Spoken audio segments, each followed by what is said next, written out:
Hello प्रिय विद्यार्थियों, आपका माजिसा एजुकेशन यूट्यूब चैनल में स्वागत है। मैं आज लेकर आया हूँ कक्षा 8वीं का विज्ञान का पेपर, जो आपके आने वाली परीक्षा के लिए वरदान साबित होगा।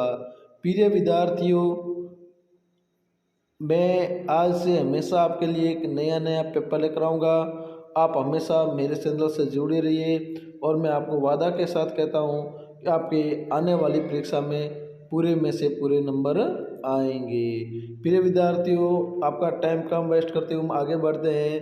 पहला सवाल है, नायलॉन का उपयोग होता है कपड़े निर्माण में, रस तंबू बनाने में, दांत साफ करने का ब्रश बनाने में, उपयोग सभी। तो इसमें आएगा उपयोग का सभी। प्रिय विद्यार्थियों, मेरा कोई इंग्लिश मीडियम वाले बच्चे वीडियो देख रहे हैं तो उनके भी सुविधा के लिए हमने इंग्लिश वाला भी पेपर साथ में दिया हुआ है। प्रिय विद्यार्थी, दूसरा सवाल, वाहन के लिए कौन सा ईंधन कम प्रदूषण है? डीजल, स्पिंट प्राकृतिक गैस, पेट्रोल, द्रवित पेट्रोलियम गैस। तो इसमें ब सही है। तीसरा सवाल है, सोने चांदी को पिघलाने हेतु सुनार ज्वाला के जिस क्षेत्र का उपयोग करते हैं वह है ज्वाला का बाह्य क्षेत्र, ज्वाला का मध्यम क्षेत्र, ज्वाला का आंतरिक क्षेत्र, इनमें से कोई नहीं। तो इसमें सही है ब, ज्वाला का मध्यम क्षेत्र। निम्न कथन को सत्य या असत्य सिद्ध कीजिए, यानी इसमें से आपको दिए हैं क्वेश्चन दिए हैं, उसको सत्य या असत्य बताना है। किशोर अवस्था में लंबाई में वृद्धि होती है, सत्य या असत्य? तो ये सत्य है कि किशोर अवस्था में लंबाई की वृद्धि होती है। छठा सवाल है, यदि आप घर से बाहर और भूकंप आ गया हो तो आप घर के अंदर आओगे? नहीं। तो बाहर है तो बाहर ही रहना, घर के अंदर आना नहीं चाहिए। यदि आपके घर या आसपास आग लग जाए तो आग पर नियंत्रण के लिए आप क्या करेंगे? आपके घर के पास आग लग जाती है तो उसको आप नियंत्रण कैसे करेंगे? तो तुरंत आग बुझा उत्तर लिखेंगे आप, तुरंत आग बुझाने के लिए अग्निशमन वाहन को कॉल करेंगे तथा अपने स्तर पर आग बुझाने का प्रयास करेंगे। बड़ा निषेधन का उदाहरण बड़ा निषेधन का एक उदाहरण लिखिए, वो है मेढक। क्या है? मेढक। पुरुष हार्मोन का नाम लिखिए, तो टेस्टोस्टेरोन। क्या है? टेस्टोस्टेरोन। दो बादलों के चित्र बनाकर उनमें आवेशों को दर्शाइए। ये दो बादलों के चित्र बनाने हैं, उनमें आवेश जो होता है उसको दर्शाना है। अब 11वां सवाल, सौर ऊर्जा का सबसे बड़ा ग्रह बृहस्पति है, तो इसका चित्र बनाइए। तो इसका बृहस्पति चित्र बनाना है। 12वां सवाल है, नाइट्रोजन चक्कर का चित्र बनाइए। आपको नाइट्रोजन का चक्कर होता है वो चित्र बनाना है। तो ये कैसे है? देखो, आपको पहले वायुमंडल N2 लिखना है, उसके बाद में उसमें क्या क्या है, जीवाणु, नीले हरे सवालों द्वारा स्थिरीकरण, नाइट्रोजन यौगिक में परिवर्तन, ये ऐसा आपको बनाना है। सर्दियों के लिए आप अपने मित्रों को किस प्रकार के वस्त्र खरीदने की सलाह देंगे? 4 नाम लिखिए। तो सर्दियों में आपको खुद को पता है कि सर्दी में कौन से वस्त्र खरीदे जाते हैं और वही अपने मित्र को बताना है। ऊनी वस्त्रों में क्या है? कंबल ऊनी, और ये स्वेटर है, जो भी है वो, ठीक है। और 14वां सवाल है, नीचे सारणी में पेट्रोलियम के संघटन और उपयोग बताए गए हैं, आप समूह 1 का समूह 2 से मिलान करना है। तो द्रवित पेट्रोलियम गैस किस में काम आती है? घर और उद्योग के ईंधन के रूप में। और दूसरा डीजल, तो डीजल किस में काम आता है? भारी मोटर वाहन और विद्युत जनरेटर के लिए ईंधन के रूप में काम आता है। पैराफिन मोम, ये किस में काम आती है? तो ये आती है मरमम और मोमबत्ती वैसलीन निर्माण में। बिटुमेन आता किस काम में आता है? ये पेट्स व सड़क निर्माण में काम आता है। प्रिय विद्यार्थियों, मैं आपसे एक और रिक्वेस्ट करना चाहता हूँ। देखो, आपका और हमारा कोई मिलन नहीं होता है, परंतु मैं आपकी ये सहायता कर रहा हूँ, हमेशा नई वीडियो लाके आपकी हेल्प कर रहा हूँ। आपकी एक हेल्प चाहिए, ओनली फॉर सब्सक्राइबर। आप मेरे चैनल को सब्सक्राइब करोगे तो मेरे सब्सक्राइबर बढ़ेंगे और मैं हमेशा आपको अच्छे से वीडियो अपलोड करवाऊँगा, तो उससे आपकी अच्छी तैयारी होती रहेगी।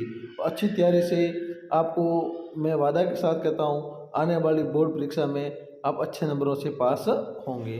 प्रिय विद्यार्थियों, मेरे चैनल को सब्सक्राइब जरूर करें। और लाइक ज़रूर करें।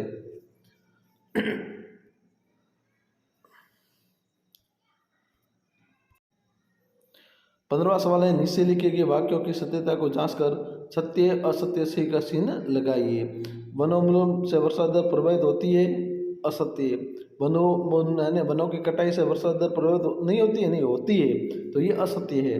और संकटोपन जंतु वे जंतु है जिसकी संख्या एक निर्धारित स्तर से कम होती जा रही है, सही है।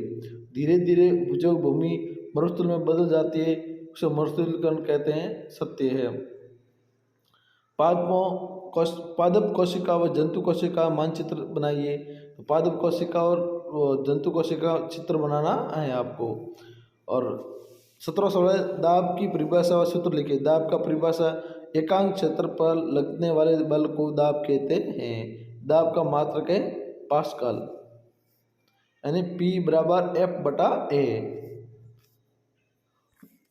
18वां सवाल है, यदि आपको चिकने फर्श पर चलना दौड़ना होता हो तो आप किस प्रकार के जूते या चप्पल का प्रयोग करना चाहिए।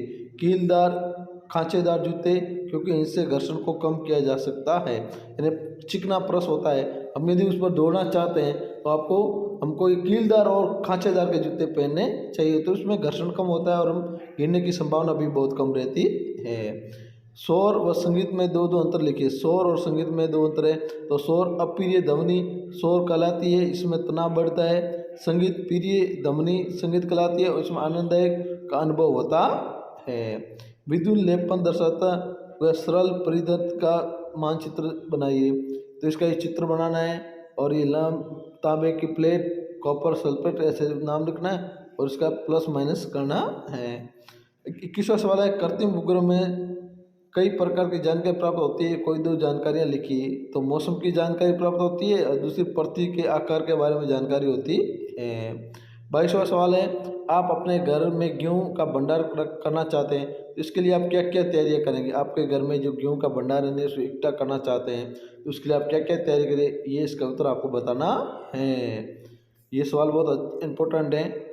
और ये भी आपको ना है तो दूसरा है, जहाँ सिंचाई जल की कमी हो वहाँ आप सिंचाई की कौन सी विधि का उपयोग करेंगे, बताना है। ये 6 नंबर का आता है। तो कि इसका लिखा छिड़काव तंत्र, इस विधि का उपयोग स्तंभ भूमि में के लिए किया जाता है। पाइप के पूरी हिस्से पर इसका घूमने वाले नोजल लगे होते हैं। और दूसरा है ड्रिप तंत्र, इस विधि में जल बूंद बूंद करके पौधों की जड़ों में गिरता है। इस विधि में जल बिल्कुल व्यर्थ नहीं होता है। उसके बाद में आपका 23वां सवाल है, धातु और धातु गुणों के आधार पर कोई से अंतर लिखिए। धातु की चालक है और अधातु कुचालक है, समकेली होती है और ये अधातु नहीं होती है। और धातु कठोर होती है और अधातु नरम होती है। और तन्यता का गुण होता है और इसमें तन्यता का गुण नहीं होता है। निश्चित सारणी में एक पदार्थ दिए गए उनमें से सेकंड कॉलम में उसका उपयोग लिखिए। तो गोल्ड होता है, किस काम आता है, आभूषण बनाने में। कॉपर होता है विद्युत के तार बनाने में। आयरन होता है औजार बनाने में। मरकरी होता है वह जल शुद्धि करने में आता है। मानव नेत्र चरसना का मानचित्र बनाइए, यानी मानव जो हमारी आँख है इसका चित्र बनाना है। चित्र बनाने के बाद उसका नाम लिखना है। लेंस है, कर्नेरिया है, रेटिना है, प्रकाशित तंत्रिका है, वो आपको लिखना है। और दूसरा है ट्रैफिक पुलिस से आप सड़क सुरक्षा संबंधी कौन कौन से 2 प्रश्न पूछ सकते हैं। जो ट्रैफिक पुलिस है उसमें कौन कौन से आप प्रश्न पूछ सकते हो। तो सड़क पर चलने समय कौन से किनारे पर चलना चाहिए, और दूसरा रेड लाइट चलने पर हमें क्या करना चाहिए। आपतन कोण और परावर्तन कोण बराबर होते हैं, तो इस चित्र को सहायता से स्पष्ट कीजिए। तो इस चित्र बनाना इसके बराबर होते हैं उसके बारे में बताना है। यदि आपके पिता को धुंध में गाड़ी चलानी पड़ती है सड़क सुरक्षा है, तो आप उसे कौन से 2 प्रश्न पूछने चाहिए। तो गाड़ी की सभी लाइट चालू करें, वाहन को धीरे से चलाएं। शुद्ध जल अशुद्ध जल की पहचान कैसे करेंगे। शुद्ध जल होता है स्वादहीन, गंधहीन, रंगहीन, पारदर्शी होता है। अशुद्ध जल होता है जल गंदा होता है, रंगीन होता है, मटमैला होता है और जिसमें बहुत सारे कीटाणु भी होते हैं। स्वच्छता संबंधी 2 बातें लिखिए जो आपको पसंद है। रोजाना नहाना, ब्रश करना, खाना खाने से पहले हाथ धोना। प्रिय विद्यार्थियों, मैंने आपको बहुत अच्छा आज पेपर उपलब्ध कराया। आने वाले टाइम भी मैं आपको अच्छा पेपर पुतलू लेकर आऊँगा। आप मेरे चैनल पर बने रहिए और मेरे चैनल को सब्सक्राइबर ज़रूर करें, क्योंकि प्रिय विद्यार्थी यदि आपने मेरे चैनल को सब्सक्राइबर नहीं किया तो आपको हमेशा एक नया वीडियो प्राप्त नहीं होगा। और मैं आपको वादा के साथ कहता हूँ हमेशा आपके लिए एक नया वीडियो लेकर आऊँगा। तब तक बने रहिए मेरे इस चैनल पर। धन्यवाद।